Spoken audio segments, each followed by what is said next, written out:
Now we're going to talk about functional Elixir.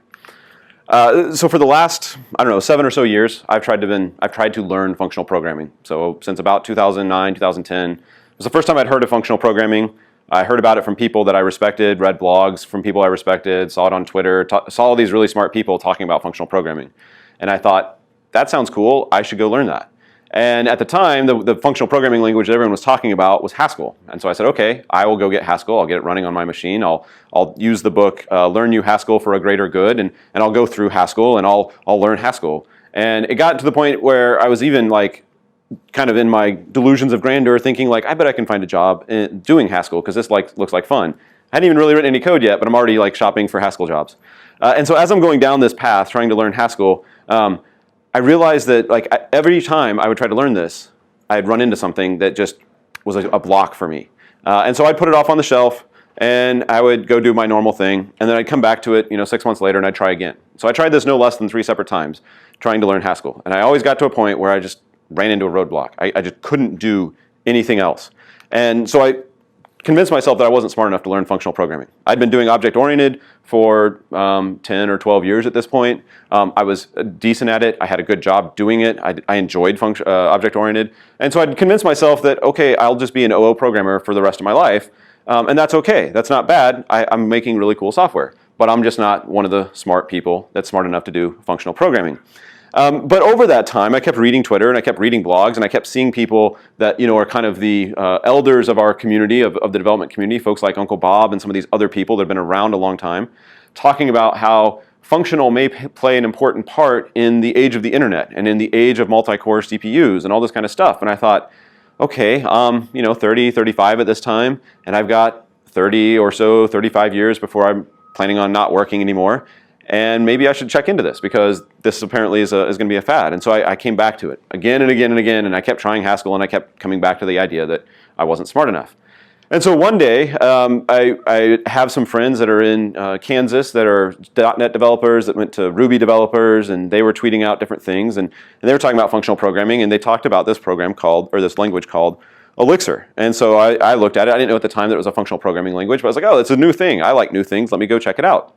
And so as I started looking at it, I realized that this is really a functional programming language for everyone. It's where I felt dumb and incapable of writing functional programming because of my not getting Haskell. I never had that experience with Elixir. And I started understanding actually what are some of the functional concepts and what are some things that make functional programming. And so I really realized that Elixir is functional programming for everyone, and that's going to be the tone of the talk for today, is that functional programming, if you've struggled with it, if you've ever thought, I'm not smart enough, I'm not one of those guys, I'm not one of those developers that can really pick this up, I would encourage you to check out Elixir.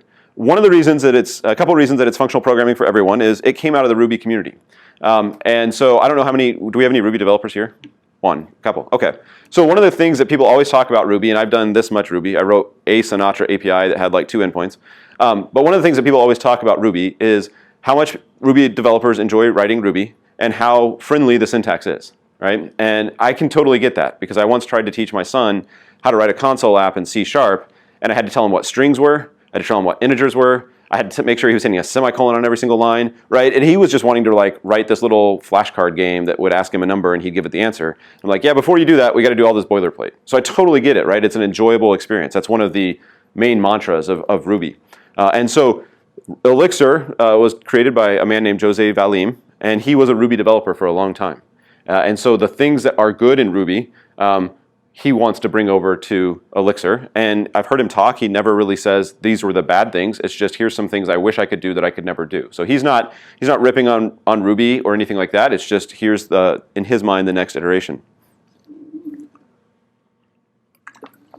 Additionally, it's a new language, and that always scares lots of people because how are we going to trust this thing that's only 5 years old? But it's built on top of Erlang, and Erlang is a 30-year-old programming language. It has its own VM, like it's called the Beam, kind of like JVM for Java. And so Elixir runs on the Beam. And what's good about that is Erlang has been around for 30 years, so you know it's tried and true and tested and all that.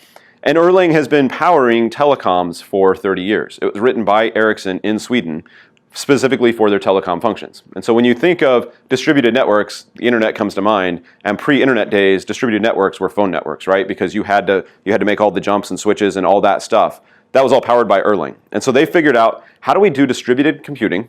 How do we do high availability? How do we deploy without ever having downtime? And when you think about it, when you remember your landlines, and even today, your cell phone, LTE and 3G, there's some Erlang powering that. No one has ever called your landline or sent you a letter that said, hey, Sunday, the first of the month, at midnight, we're going to do some maintenance, so I need you to stay off the phone for a couple hours, and then you can come back. Right? That doesn't happen with Erlang because you can't have that on the phones. There's no way to manage that. It's outside your control. But I've worked at companies where our main product, we send our customers notices every 3 weeks and say, hey, every third Thursday, we're shutting down for 2 hours so we can deploy.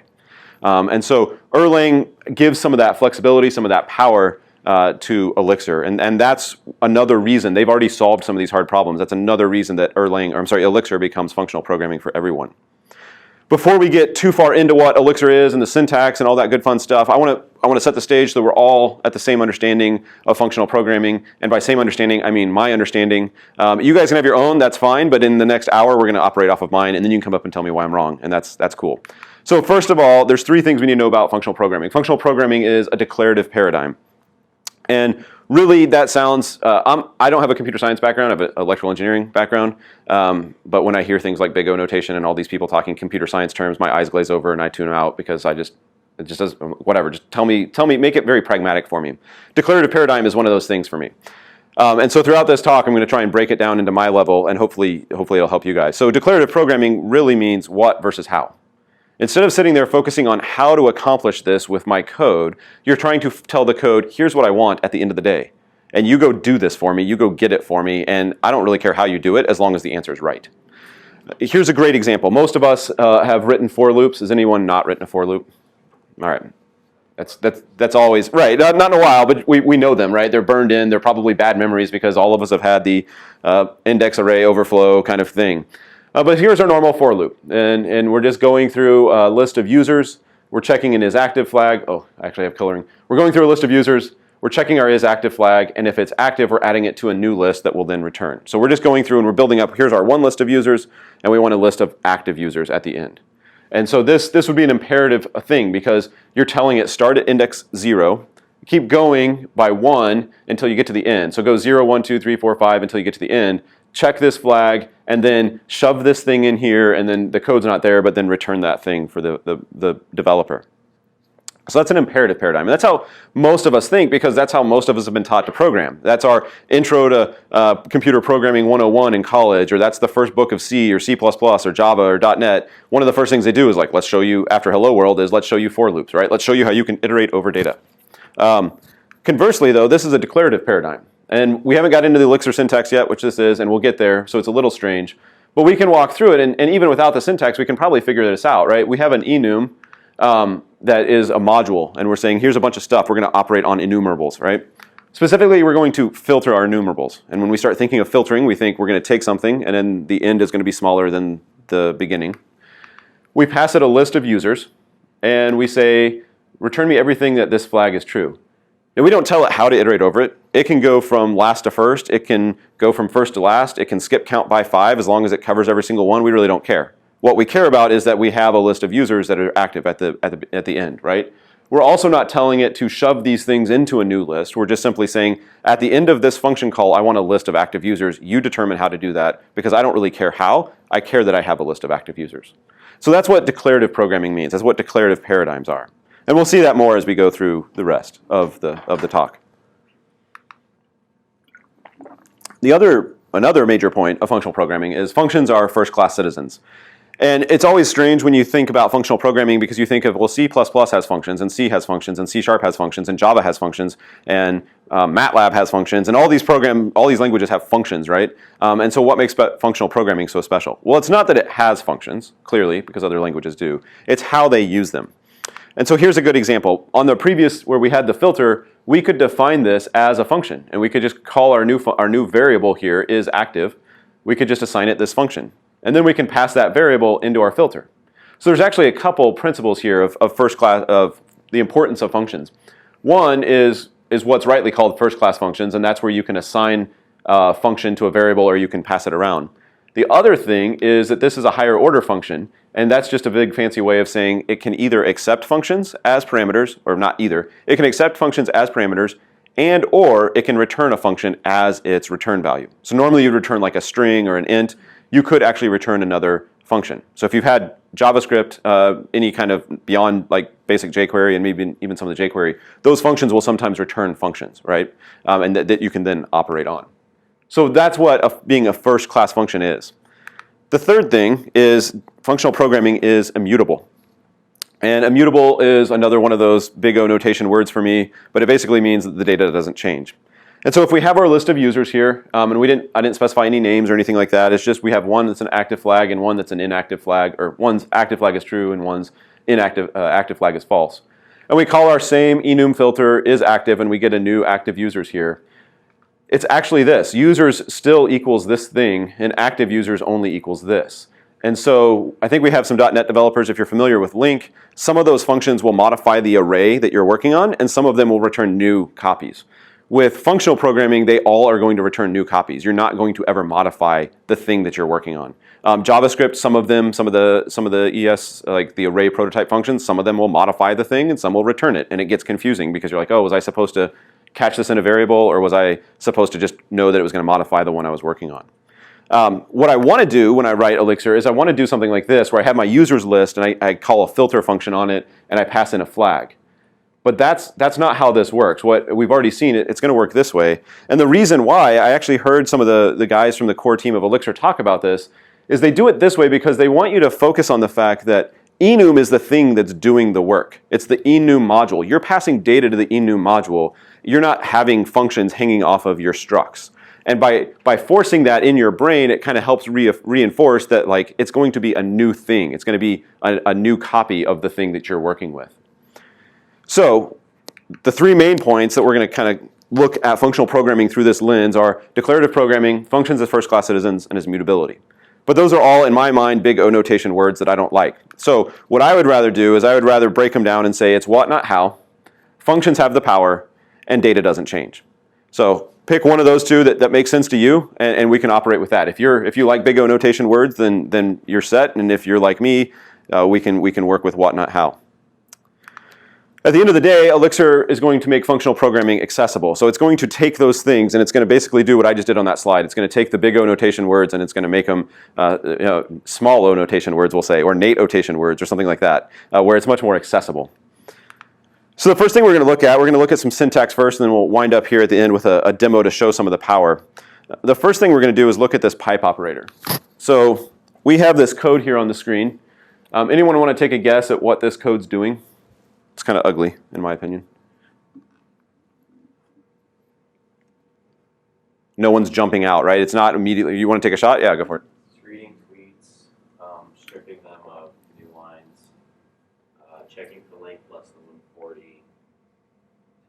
I think I missed the split there. Yeah. Mapping the length. Right.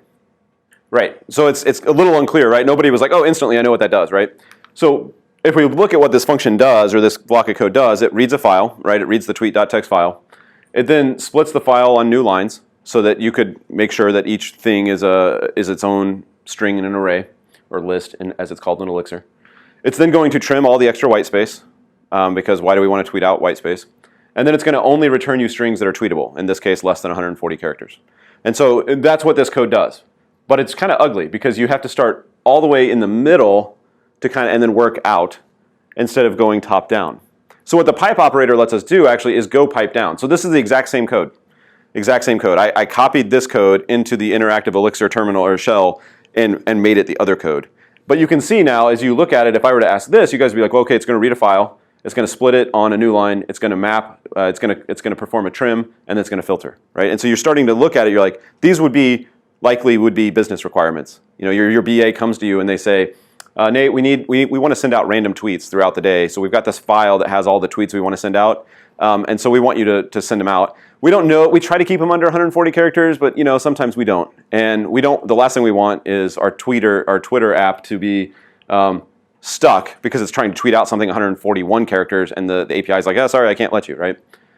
So your BA comes to you, your product owner comes to you, and they tell you these things, and now your code kind of matches that, right? And you're focusing now on the what you want to accomplish. I want to send out tweets from this file out to Twitter, the Twitter sphere. which is a lot harder for me to say than I thought it would be. We'll look at another example where you can actually debug with the pipe operator. So we have our list here, which is a list of lists. And we want to get this value. We don't want to necessarily get 2. We just want to get the first value in the second list. And we don't know what that's always going to be. And so we would do maybe something like this, where we take my list, we pipe it into the enum, and then we pipe it into that result into the other enum. And I guess I screwed up already. I should have told you what the pipe operator actually does. So the pipe operator, besides making your code more readable, it will take the parameter above, and it will inject it as the first parameter of the function call. So enum at, the actual definition is enum at list index. And the pipe operator is going to say, okay, I have my list. I'm holding on to that.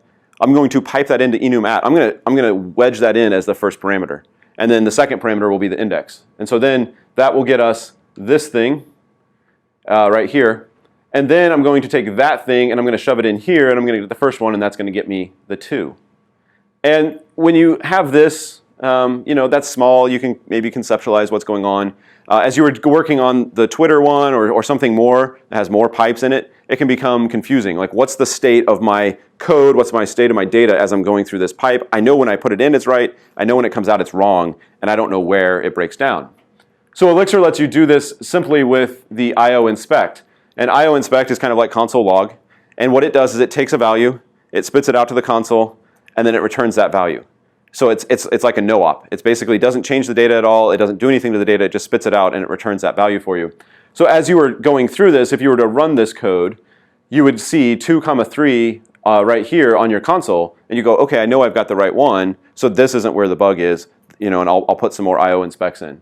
So having this pipe lets you kind of chain things and make it more readable, but it also gives you that flexibility of doing some debugging. One of the things I hate is when you get something that's more readable to you, but then it's a pain to debug, right? A lot of the debuggers and browsers are now getting better at like multi-column breakpoints. But back in the day when they didn't have those, it was a real pain to say like var and then like a list of like 10 variables with assignments, because you didn't know what was breaking, right? It broke somewhere on that line, and as far as that was concerned, it was one line. Well, things like this give you the flexibility then to see the actual state of the application, the state of the data as you're going through.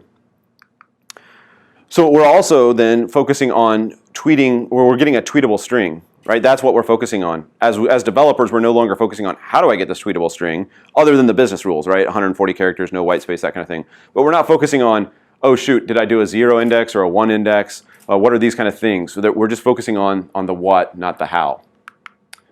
We're also focusing on function composition, because we can wrap this whole thing as a function, and now we have a function that we can pass around that does this.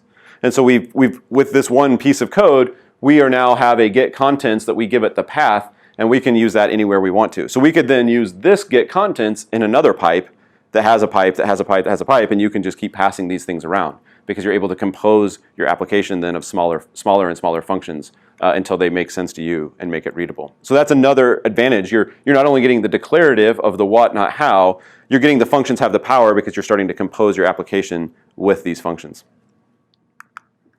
So that's the first piece of syntax. The second piece of syntax is pattern matching. And the reason I picked these two is as people start to learn Elixir, and you do a survey of people learning Elixir, and you're like, hey, what's drawing you to Elixir? What do you like? There's two things that are always in the list, and then there's a bunch of things that are sometimes in the list. The two things that are always in the list is the pipe operator and pattern matching. And it's one of those things that once I got pattern matching, once I understood piping functions, I've actually sat at my desk or sat at my laptop writing code and smiled while writing it. And as much as I like JavaScript, which I do, and as much as I like C#, I don't think I ever have smiled writing them. So it's an enjoyable experience for me to write Elixir, and this is one of the reasons. So we're going to look at some examples of pattern matching. The first thing is at the top here we have first comma last equals Nate comma Taylor, and these are the things on the left and the right are tuples. This is how you would write a tuple in Elixir, and a tuple is just a data structure. I struggle really hard to not say objects, so I might say objects in this talk. There's no objects in Elixir, but that's my C# and C++ days. They're two data structures, or they're the same data structure that is kind of loosely connected data. And there's actually not an upper limit on the number of things you can have in a tuple. So C# has a 2 or 3 value tuple. I think that in recent versions they might have more. In Elixir, it's, for all intents and purposes, unlimited. for performance reasons, you're better off using other data structures once you get past about 4 items. But they're very common in Elixir, and we'll see that as we go through. But it's just 2 pieces of data. And so as I pattern match here, if I were to console log out first, it would show Nate, and then last it would show Taylor, because it says, okay, first is assigned to whatever the first value of the tuple is, and last is assigned to whatever the last value of the tuple is. And so now I have those just by using the equals sign. We can get a little bit cooler with that, or a little bit neater. We can actually say first comma Taylor equals Nate Taylor, and it'll only match if the second value is Taylor. So here, if this is not Taylor, if this isn't Taylor, this isn't going to match. And it would actually look something like this, where if we were to pass in something like a Nate Diaz, it would give us an error that says there's no right-hand value. This right-hand value doesn't match anything with Diaz because it's expecting a Taylor. So now you can start pattern matching on expected data. Like, I don't really care what the first value is, or maybe I only care what the first value is if the second value is this thing, right? And so now I can start pattern matching on that, and I know that, like, okay, when the second value equals the thing I'm interested in, now I have the data. And so you can start thinking about this if you were to think of like loops. One of the great examples for me, I was helping a developer recently debug some JavaScript in the browser, and he put his breakpoint on a line, and he was wanting some value to be like 3. And so he would hit the breakpoint and he would inspect it. Oh, it's not 3. And he'd hit it again, it's not 3. And he'd hit it again, it's not 3. And he did it again. And finally I was able to stop him. Like, he was hitting that key really fast. I finally got him to stop. I was like, hold on, let me show you the debugging trick of like, you can edit the breakpoint so it only stops when it finally equals 3. That's kind of what you have here. You can be like, I don't care, I've got this file that I'm processing, and I don't care about any of the data until this one value equals the thing that I'm looking for, and then I care about this data. And so you can start using pattern matching that way. And we'll actually see some examples as we continue on.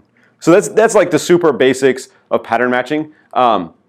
JavaScript in ES 2015 has destructuring, which is what this is as well. You're passing in a struct and you're getting values assigned to it. So you could do this in JavaScript. I don't believe that JavaScript has pattern matching, so I don't think you could do this, but it might. But this is something that's in other languages too. But it is definitely something that is it is common in a functional programming language, and it's common in Elixir, and it's one of those things that people really like. So that's pattern matching just in general, right? So now let's look at some use cases. Why would we use pattern matching? When would we use pattern matching? So the first one would be on return values. We have something like this where we're reading a file, and we have a case statement, and we have 2 things here. So file read is going to return a tuple in Elixir. A lot of things return tuples in Elixir for this very reason, because they can say the first value is okay, and this or error. So either I'm giving you a thumbs up, this thing operated as you would expect, or it did not operate as you would expect. And so in this case, we're saying file read, when it performs correctly, and the file reads, like maybe the file's there and it opens it up and it gets you everything, it's going to stick the contents in here, and so you can just put that out. Maybe you specified a file, like an earlier example where we had tweets.txt, maybe it was called twitter.txt, and that doesn't exist. It would give you this error, and it would hit this line. And it would say, oh, the file read returned an error, you need to handle that. And so you can now operate on this code in a way without doing a bunch of try catches. You don't have to do a bunch of return value checks because you're letting the language do that for you, right? So did anyone do like MFC, C++ back in the day? Okay, a couple people are nodding. The thing that sucked about MFC, C++, one of the things was you never got the value you wanted on the return. It was always an hwind. It was a handle to the window reference, and the value you wanted was an out parameter. Not always, but a lot of the time. And so what you'd have to do is you'd get this out value, and you'd have to check the hwind, and you'd have to make sure that hwind was okay, and then if it was, then you could go fetch the out value, and you could do whatever you wanted with it. So Elixir makes that really simple. You don't have to do any of the checking. You just say, if it's okay, do this thing. If it's an error, do this thing. And with file read, those are your only 2 options. It's either only ever going to be okay or error. But as you write other functions, you could imagine that you could have other values, right? Like, I'm struggling to think of one right now, but you could have other values where you're catching the function return value and you're pattern matching on it. You can also pattern match structs. And so structs are the data structure, almost a data object. Structs are the data object, the data structure of Elixir. And they would look something like this, where you could pass in a date, and here we see another tuple, right? And so it's month, day, year. And actually, this is just a date one. Date time would be a tuple of tuples, where you'd have day, month, year, and then hour, minute, second as a second tuple. And so if we were to have like a special event function, and we're like, hey, what's today? You know, maybe it's our intranet. We want to say, Happy New Year's or today's payday or something like that when you log in, or you want to write a Slack bot or something like that, you would have a bunch of different special events. And so the way this works is we have 1031, 1517 was when Luther nailed his theses to the door at Wittenberg. 1031, all the other years of history, is Halloween. 1012 is my birthday. My Twitter handle's down here if you want to send me gift cards. That'd be great. 1/1 is New Year's.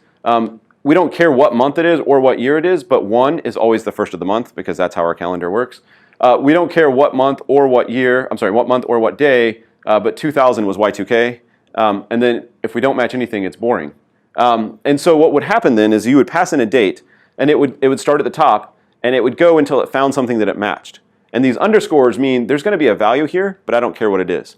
And that's another reason, personally, I love Elixir, because I have opinions about software, but I hate arguments about software. And so a lot of times I'm just like, I don't care, just go do the thing, right? And that's kind of what this underscore means. Like, I don't really care, just do the thing, right? Just fine, whatever, you're right, go. And so that's kind of what the underscore is. Like, I don't care what year it is, it's Halloween, it's 1031. I don't care what year it is, it's New Year's. Let's go watch the Rose Bowl or the parade or something like that. And so here you can start pattern matching with this value, and you can easily break these things down. And it's a lot, to me anyway, it looks a lot better than having if, else, if, else, if, else, if, else. And it just is like, yeah, let's find the one that matches. So that's pattern matching structs. We can pattern match function parameters. So we have something like this where we're going to write a function that's going to talk about languages. So we call it isDynamic. And we've seen this before where there's a colon and then a thing. We saw it with OK. We see it here with false and true and unknown. These are called atoms in Elixir. In Ruby, they're called symbols. So it's the same thing, the same concept as a symbol in Ruby. They're constants where the value of the constant is the thing. So the value of the atom C is the letter C. The value of Elixir atom is the string Elixir. Excuse me. It's very prominent in Elixir to just define these and use them to pass around to kind of let you know different things. So we can pattern match on this in our function. We actually have the same function defined 3 separate times, right? Here I could have just left that as underscore, but I wanted it to be a little bit more expressive for the people reading my code, so I wanted to say, oh, it's some other language. So it's not a very good function. It only knows about C and Elixir, and there's lots of other languages out there, right? But we can walk through how this would work. So we're going to use our isDynamic, and we have isDynamic as JavaScript dynamic. Well, what it's going to do is it's going to go in and it's going to say, well, Elixir doesn't match JavaScript, so I can't handle that one. And so it's going to go to the next one, and it's going to say, oh, I'm C, I can't handle JavaScript, I don't match, so I can't handle that. And so it's going to fall down to the third one where it says isDynamic, literally anything else. And it's going to tell you, I don't know, because this program is incomplete or is very bad, one of the two. So if you did isDynamic C, what would happen then is it would say, okay, isDynamic C doesn't match Elixir, so I'm out again. But isDynamic does match C, so I'm going to go there and I'm going to stop, and it's going to be false. It's not going to hit this bottom one because it's reached it's matched a function, and it's going to operate that function, and it's just going to be done. And so the order does actually matter, because if you're going to, especially as we'll see here in a minute with recursion, the order matters because it's going to start at the top of where you define it, and it's going to operate in that order. And so if you get them out of whack, you could actually short circuit your loop that you think you're operating on. And so I mentioned recursion. Nobody ran out of the room crying yet, so that's good. Imperative programming, a lot of times recursion is scary. I've been programming professionally for 17 years this month. I think actually 17 years next week, maybe. And then as a hobby for 30 years or something like that. And I hate recursion in like C and C++ and C# because it's always like I'm always trying to keep track of that state, right? And it's always inside some kind of for loop. So recursion is a thing that I find when you start talking about it, people's eyes glaze over and they want to leave the room, but it's a small room and they're embarrassed, and so they won't. But that's okay. Elixir is going to make a recursion nice and easy for us, or easier. So we're going to take this code and we want to reverse a list. So we have 1, 2, 3, 4. We want 4, 3, 2, 1. And this is what the code looks like. So we have our reverse list, and we haven't really looked at functions up until now. So we'll pause here for a minute and talk about functions. Functions are defined with this def macro and this do end macro. So almost all the keywords in Elixir aren't keywords. They're almost all macros, which allows you, it's beyond the scope of this talk, but it allows you to write a lot of meta programming in Elixir. Elixir itself has a lot of macros in the language itself. But you define this as a def. You're defining a function, and there's no curly braces, there's no semicolons. It's simply do and end. And these are public functions. If we wanted a private function, you would use def-p to indicate private. Also, notice there's no return statement. It's simply the last statement, the last executed statement is what's returned. This will screw you up when you start doing Elixir because you'll start typing return statements, and it'll screw you up after doing an Elixir session and going back to JavaScript where you don't put the return statement and you wonder why your function didn't do anything, and you spend like 10 or 20 minutes trying to chase that down, and you go, oh, there's no return statement. Not that I've done that or anything, but that will happen. So what this does is it says, okay, if the only parameter I have is a list, then call this one with an empty list. So that the font doesn't translate great on the screen, but that's just 2 empty brackets. So then it's going to say, okay, well here I've got a list and an empty list. Well, I skipped one. So this will only hit if the list you're passing in is empty, and it's going to do reversed. It's going to just return whatever this value is. This one is going to match, and so we actually see a couple things here. It matches because it's got a 1 list and 2 an empty list, but even the function parameters are matching as well, head and tail. So in functional programming, a list is nothing but the first value and the rest of the values. So that's the head is the first value, and the rest of the values are the tail. So if we were to think of my name as a list, Nate Taylor, Nate would be the list, N would be the head, ATE would be the tail. And so this is just saying I want access to the first item in that list, and I'll pass in the rest. And so then it recursively calls itself. And so I don't want to get into too much of the details, but basically it just takes the tail as the new list here, and it appends the head to whatever you've got. So the first time, we'll actually walk through this. We have 1, 2, 3 is what we're trying to reverse, right? So we start, we match, because we only have one item. It's the only function we can match, because all the others require 2 parameters. So we match the first one, and we do whatever it says to do. Well, what it says to do is call reverse with your list and give it an empty list. So we go back through the cycle again, because we're using the exact same function name. So now we have reverse 1, 2, 3 with an empty list. And so it no longer is going to hit reverse, because we now have 2 parameters instead of 1. I'm sorry, that's bad. It's no longer going to hit reverse. They're all reverse. It's no longer going to hit this reverse because we have 2 parameters instead of 1. It's also not going to hit this one because our list isn't empty. There's stuff in there. So it's not hitting that. It doesn't hit that. It does hit this one because there's stuff in our list and there's an empty list. So reversed right now is our empty list. Head is 1 and 2, 3 is the tail. So what reverse is going to do is it's going to call reverse with head 2, 3 and an empty list, which is the same as then going 2, 3 and then appending 1 to an empty list. So that comes back up and it looks like this. We now have 2, 3 as our list, and we have 1 in our item. So again, it's not going to hit that one because we still have 2 parameters. Again, it's not going to hit this one because our first parameter is not an empty list. So again, it hits this one, and it does the exact same thing. Now it breaks out 2 and 3 into head and tail, and it knows that our reverse list is 1. And it says, okay, well, tail is 3, so I'll call myself one more time, and I'll append 2 to my existing list. So now the third time or fourth time through, we've got 3 and 2, 1. Still doesn't hit the first one because we have multiple parameters. Still doesn't hit the second one because we don't have an empty list. Still hits the third one because we have a list and another list. And so what it's going to do is it says, okay, head this time is 3, and I don't have a tail, and my reverse list is 2 and 1. So it's now going to call reverse with an empty list, 3, 2, 1. So that's what it looks like. So still not going to hit the first one, right, because it's still 2 parameters. But it now can hit this one because it does match on the empty list. And so now we're at the terminal function, right? This is the last one. We know there's nothing else to reverse. And so if you look at the code, it said just when you get to this one, just return whatever this thing is. And so it just says 3, 2, 1. And so reverse is a simple example with maps and lists. With lists. But I think it's a great way to look at it because you're not in my mind the struggle I always had with recursion was recursion functions were never small. Recursion functions were always big. I don't know why. I don't know if there's a rule that says recursion functions have to be 50 lines long nested in for loops, but that's how it always worked in my code and in code I worked with. But here we just said we had a total of 5 lines of code that did a reverse, and we were able to just say, okay, when you hit this, this is a function, and when you hit this, this is a function. When you hit this, this is a function. And for me, one of the reasons it helps simplify recursion or make it accessible is because I get to look at those independent functions, or I get to look at those functions as independent functions. So I think, okay, what happens when they pass in this data? I'm going to do this thing, and that's all I care about. And now I'm going to write the next step. Okay, what happens when they pass in this data? I'm going to do this thing, and that's all I care about, right? I don't have to try and keep the state in my head all the time. I'm just like, okay, well, when this thing happens, I know what to do. When I have nothing left in my list, let's return the list. So Elixir is making recursion more accessible. All right, so here's the demo, and this is, let's see if this works. Not the demo. The demo should work, although my slide should have worked earlier too, so we'll see. I want to break this out because I want activity monitor, and I want to view, window, CPU usage. I want to view frequency very often, every second. Perfect. So this is a great room for this because I don't have to ask if anyone can see that in the back.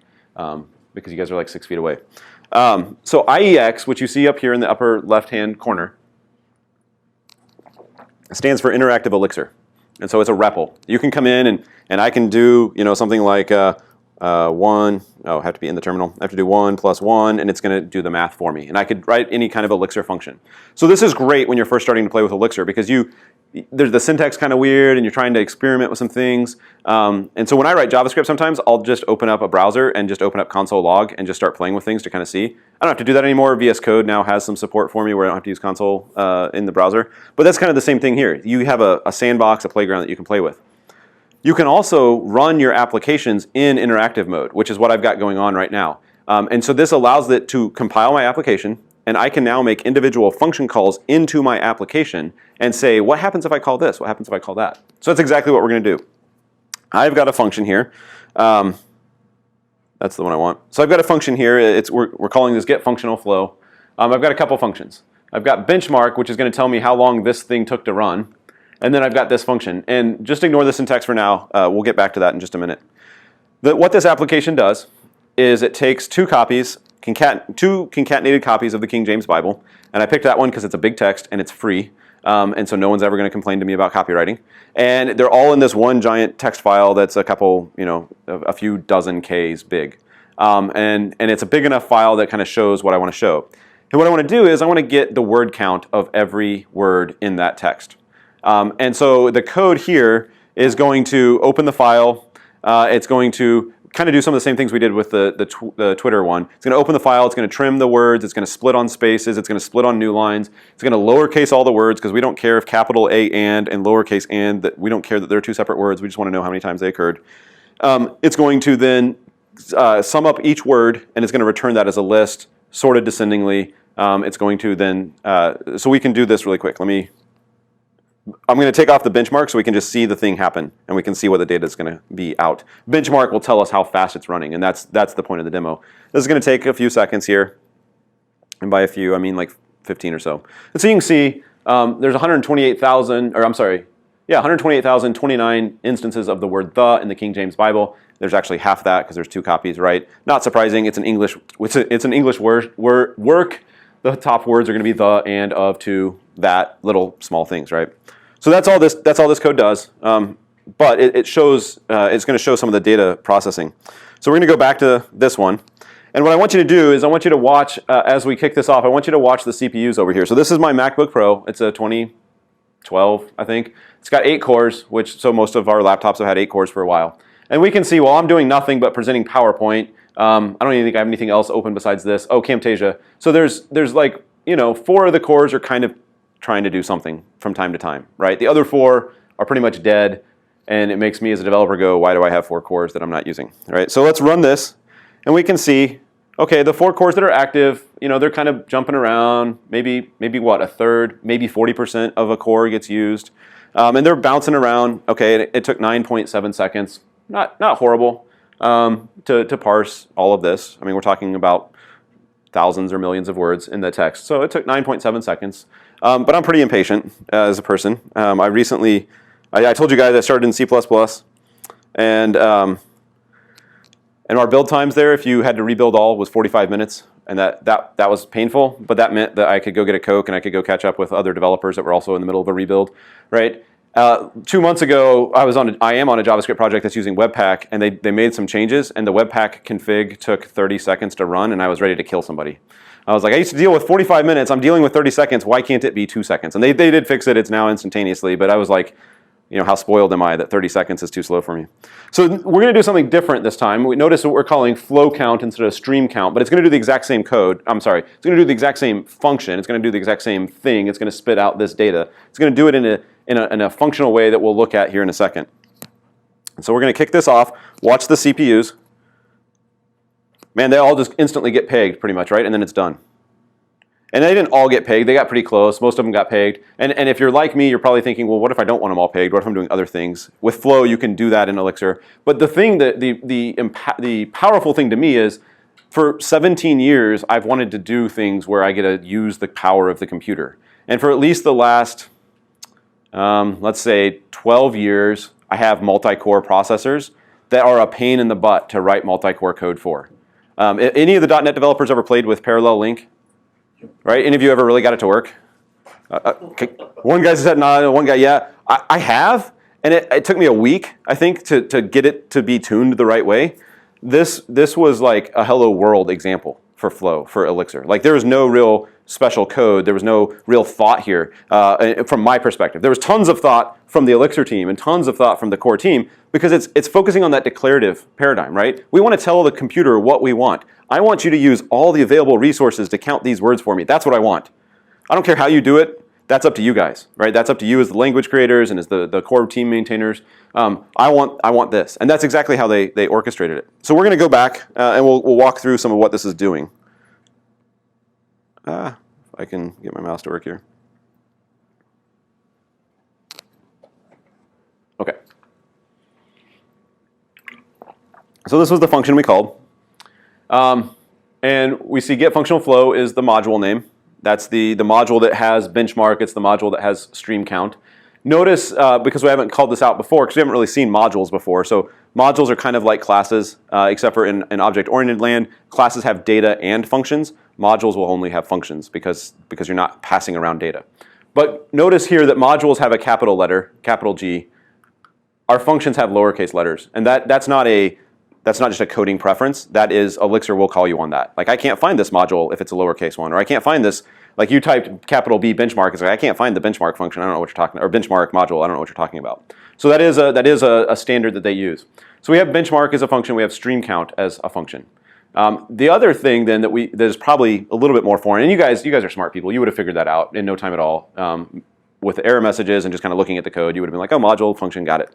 And you're still smart people. What you might not figure out is this is the ampersand, and that's telling it I'm going to pass you in a reference to a function. And you might have figured that out. Some other programming languages use the ampersand as a reference, right? So if you use those languages, the other thing that I've never seen before, and so if you're smarter than me, which is not a challenge, then you might have seen this, but I've never seen it before. It's the /0, and this is what's called arity in Elixir, and arity is another one of those. Well, that's neat. It updated here. Oh, there we go. Okay. I thought it didn't update there for a second. So arity is another one of those big O notation words. So let me define it. It's just simply the number of parameters a function takes. So because we've already seen the pattern matching, Elixir is a dynamic compiled. It's a dynamic language. So it's not going to have the polymorphism that you're used to of like, oh, this is an int and this is a string and that kind of stuff, right? And so what it does, it wants to know which of these are you going to call? Are you going to call the one that has 0 parameters? You're going to call the one that has 1 parameter? You're going to call the one that has 2 parameters. It also needs to know that because at times you might specify a function that has 1 parameter, or you might call a function that takes 2 parameters and you specify 1 and the other one's going to be supplied later. So it needs to know, don't call the first one that only has 1 parameter, call the second one that has 2, and I'll wait for that second parameter to show up when you give it to me. So an arity is just simply the number of parameters a function takes. So we had to tell it, call the stream count /0.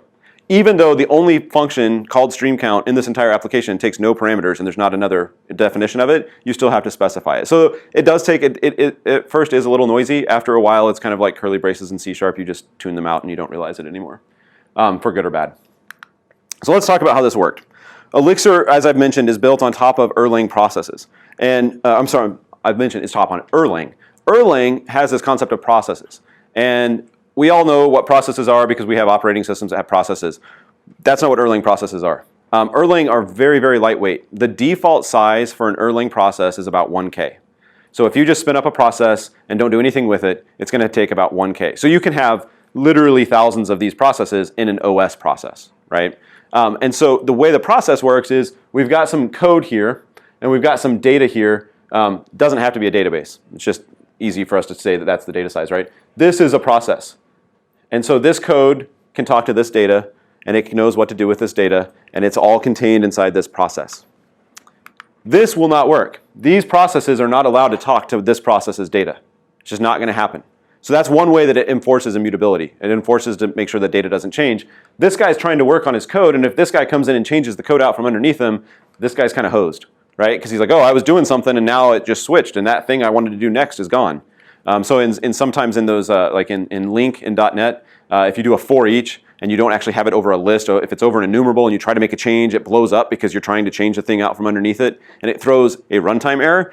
So you would have something similar here, but it's just not going to happen. This, you can't even get to this state in Elixir. You can't have something that's trying to talk to the data because Elixir and Erlang just won't even let you. It's another one of those kind of declarative benefits, right? Like you don't have to worry about managing state in this way, so you don't have to worry if you accidentally do this. Instead, what happens is each of these have their own state, their own dotted line process, and then these arrows indicate that they're passing messages. So 1 can pass a message to 2 or 3, 2 can pass it back to, or 3 can pass it back to 2 or 1. They can talk. And so what this has led some people to say is that Elixir is the purest object-oriented programming language they've ever seen, even though it's a functional programming language. Because we're getting back to Alan Kay's idea of object-oriented, which is things that are passing messages between them, right? This is called the actor model. So if you go in after this, you're blown away. You leave Nebraska code after this because nothing could possibly be better than this talk, and you spend a whole day learning Elixir. You're going to see actor models, and you go, what's that? It's just this. I'm a thing. I'm going to pass messages to another thing, and that thing knows what to do with my message. This is the secret sauce, so to speak, of how Elixir was able to distribute this across all the cores. So let's take a look then at the code. So this would have been the first line of the King James Bible. And we can see, I put up enough so that we can have a repeating word, because that's when it gets interesting. So we have the word the twice. So the way flow worked was it took each of these, and this is for illustrative purposes. It probably did not, I can almost guarantee it did not spin up a process per word in the Bible, in the King James Bible, but this is for illustrative purposes, right? But it's going to say, okay, in, you go to this process, the, you go to this, beginning, so on and so on and so on, right?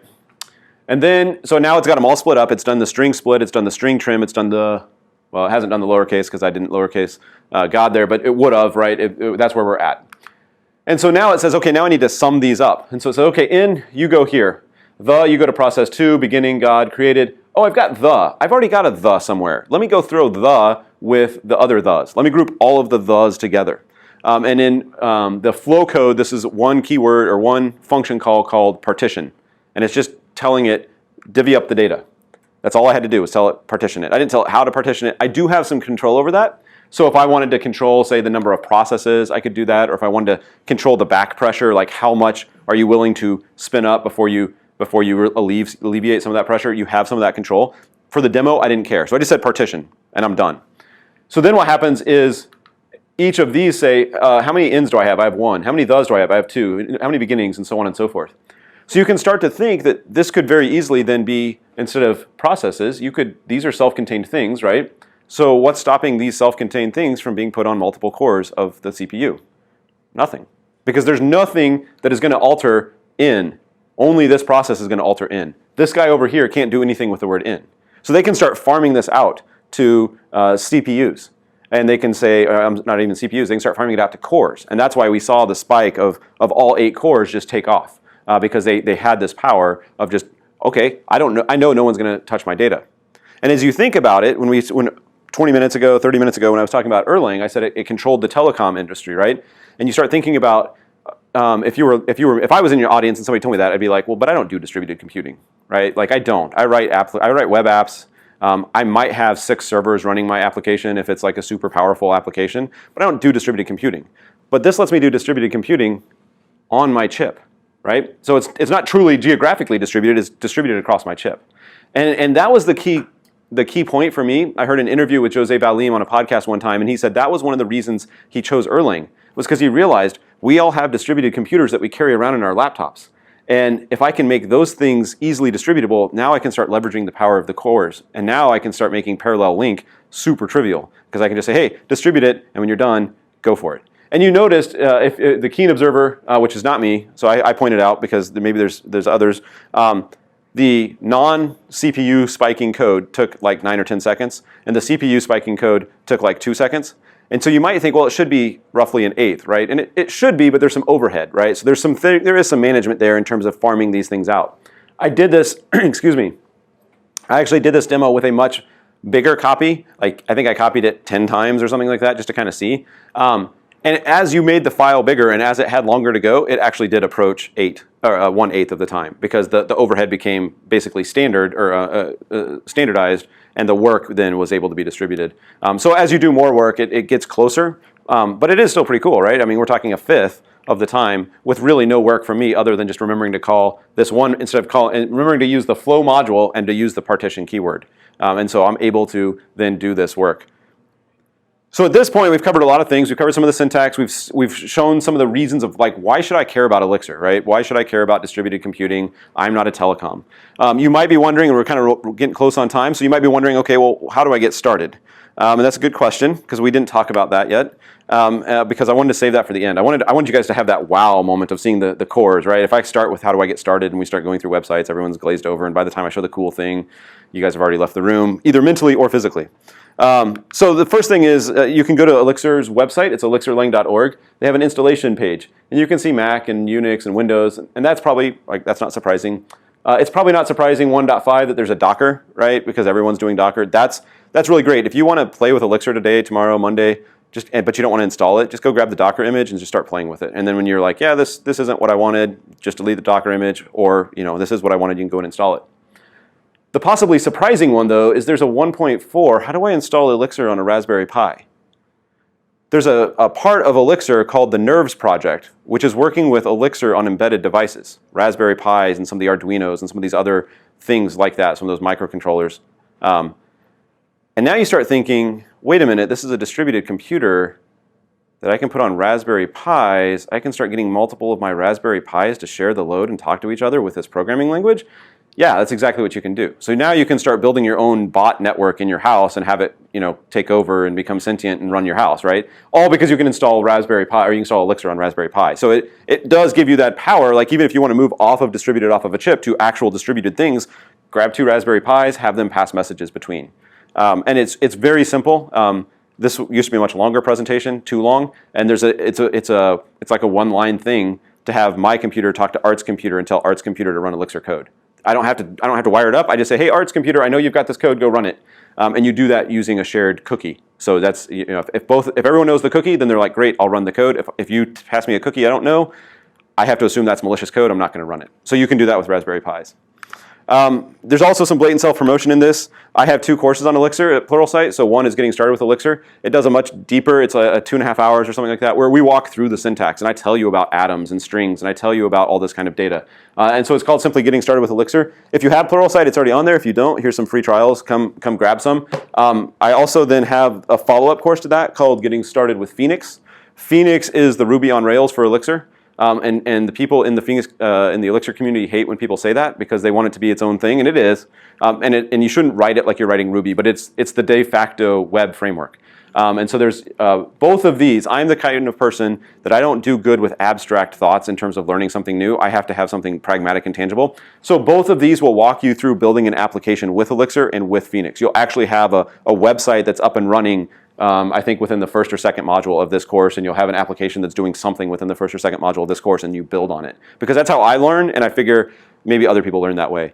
I have a gem tracker. So I train. I was mentioning this gentleman up front. One of his coworkers is a Brazilian Jiu-Jitsu black belt, and I train with him. And I wanted to know how much time am I spending at the gym, just for vanity reasons. And so I wrote an app that tracks. When I go to the gym and I take a sparring class, or I go to the gym and I do a conditioning class, and that app is written in Phoenix and it's hosted on Heroku. So you can build a Phoenix app and you can push to Heroku for free, just like you can with Ruby, getting all the advantages of that. Not self-promotion, but this is a big part of how I learned Elixir, is Exorcism.io. Has anyone heard of this? The Ruby guy, awesome. So Exorcism.io is, I think, a really, really cool website. And if you want to learn a new language, you should go there and check it out. They have, 50, 60 different languages, and they're always adding more. And the way it works is there's a list of exercises. And this is but a small example of, this is the first page of Elixir exercises. And it works kind of like Git. So you would say, I want to start Elixir. And so you would pull the Elixir repo, you would exorcism fetch it. And it would say, okay, your first problem is the hello world problem. And we're going to give you 3 files. We're going to give you a text file, or markdown file maybe, that describes the problem. We're going to give you the code file that you're going to write your code in. And we're going to give you the test file with the tests already defined. Some of them are going to be commented out, but they're all defined. And as these tests pass, once all the tests pass, you know that you've done the exercise to the degree that they wanted it, and you can push it up. Once you push it up, anyone on exorcism can come look at it, which sounds kind of scary, but it means once you push it up, you can go look at anyone else's. So you can see, oh wow, how did they know to use that? That's how I learned about string templating in Elixir, because I pushed one up, and I was literally the only person in like the first 50 that didn't use string templating. I was like, where did these guys learn this at? Like, what is this syntax? And so I'm going through, and I was like, oh, that guy must just be a genius. And that guy, okay, after about the fourth or fifth one, I'm like, okay, I just clearly missed something, right? So if you go find mine now uses string templating because I pushed it back up again. I didn't want to be the only guy that didn't use templating, right? But it's kind of like a Git PR. So you can have, if you work on a team, you guys all want to go learn Rust, or you want to learn Elixir, and you get together as a work group, you can then review each other's. You can make comments. I've left comments where like, oh, that was really cool. You taught me something, right? You can like each other's comments, code and stuff. So this is a great tool. I think Elixir has 50 exercises. And they walk you through. A lot of them are specific to that language. So there are no for loops in Elixir. You use recursion like we showed. There's no for loops. I waited till now to tell you guys that so you didn't run out of the room. So there's not going to be things here where you use for loops. There's no problems for that because you wouldn't do it that way. But there are things where like introductions into recursion, and you kind of build and build and build. And for the most part, I think a couple of them might be out of order, but for the most part, they build. So the first one's the easiest, and the last one's probably the hardest. And you can skip around too if you want. If you're like, okay, I've done enough regexes in Elixir, I don't need to do more regexes, you can skip around. So all of that, let's make sure we circle back and demystify functional programming for my sake. You guys are all smarter than me. You probably would have picked up Haskell. You probably already have picked up Haskell. I didn't. It took me forever. Functional programming comes down to three main things. What, not how, and it's not just the syntax, right? As we saw through some of the demos, how Elixir is structured is focused on the what, not how. Not just the individual, how do I build a program, but the language itself is focused on the dynamic, or on the declarative paradigm, the what, not the how. Functions have the power. I can pass these functions around, I can pipe them together, I can chain them together, I can start building almost like paragraphs with my code by chaining these functions together. And then the data doesn't change. And the data doesn't change for me, as learning functional programming was like the thing I cared about the least for the longest time. Like, yeah, declarative's awesome. Yeah, I can pass around functions. Okay, I don't care that the data doesn't change. And then I started realizing that you get to do cool things when the data doesn't change, like distributed computing becomes way easier. And so data not changing, immutability, is a huge thing. And so all of that is to come back and say that Elixir makes functional programming accessible. It makes it accessible for someone like me who did object-oriented programming for 10 to 12 years with no real, no computer science background. And I'm able to write functional programs using Elixir because Elixir is a language to write programs. And I'm not trying to badmouth Haskell, but my experience with Haskell was Haskell is a programming language that exists so that there's a programming language called Haskell. Elixir's not that way. Elixir is, we want you to write applications. We want you to enjoy writing applications. So we will do what we can to make functional programming accessible. If you guys, that's all I've got. If you guys have questions, I'd love to take them. But what I like to do is I don't want to hold everyone hostage for 1 or 2 questions. So anyone is free to go. I'll take some questions while I'm tearing stuff down. You can catch me in the hall for about the next 2 or 3 hours. I have to get someone back to the airport later today. My Twitter handle has been down here. There's a hashtag. You can reach me all that way. And if you want Pluralsight cards, a Pluralsight trial, come grab some. So thank you.